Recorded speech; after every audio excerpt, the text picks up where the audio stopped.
Euler's identity is often called the most beautiful equation in mathematics. It looks like this. E to the power of I times pi plus 1 equals 0. At first, this seems strange. How can an irrational number, raised to the power of another irrational number, multiplied by I, result in -1? To understand this, let's take a journey step by step. Let's start with pi. Pi is the ratio of a circle's circumference to its diameter. It's about 3.14. But more importantly, pi shows up in measuring angles. A full circle is 360 degrees. In radians, a full circle is 2 pi. For example, 90 degrees is pi over 2 radians. In calculus and advanced math, we almost always use radians because they make formulas simpler. Now let's talk about I. Consider the equation x squared plus 1 equals 0. No real number squared gives -1. So mathematicians defined a new number, I. By definition, I squared equals -1. This extends the real numbers into the complex numbers. And I follows a neat cycle. I, -1, I, 1, and back to I again. Next, let's talk about derivatives. A derivative measures how fast a function changes.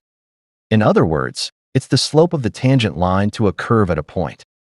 For example, if f of x equals x squared, the slope at x equals 2 is 4. The general formula is the derivative of x squared is 2x. Derivatives are the language of change. Now comes the number e. Consider exponential functions like 2 to the power of x or 3 to the power of x. Their derivatives are always proportional to the original function, but with a scaling factor. For base 2, the factor is about 0.69. For base 3, the factor is about 1.1. But there is a special base where the factor is exactly 1. That base is e, about 2.718. This means that the derivative of e to the power of x is exactly e to the power of x. It is its own derivative. Now let's bring in Taylor series. These are infinite sums that represent functions.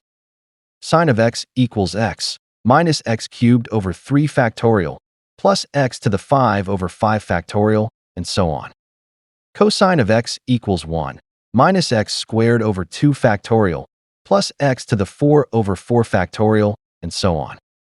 E to the x equals 1 plus x squared over 2 factorial plus x cubed over 3 factorial, and so on. Notice how similar these series look. Now comes the magic. If we replace x with I times x in the series for e to the x, the terms reorganize.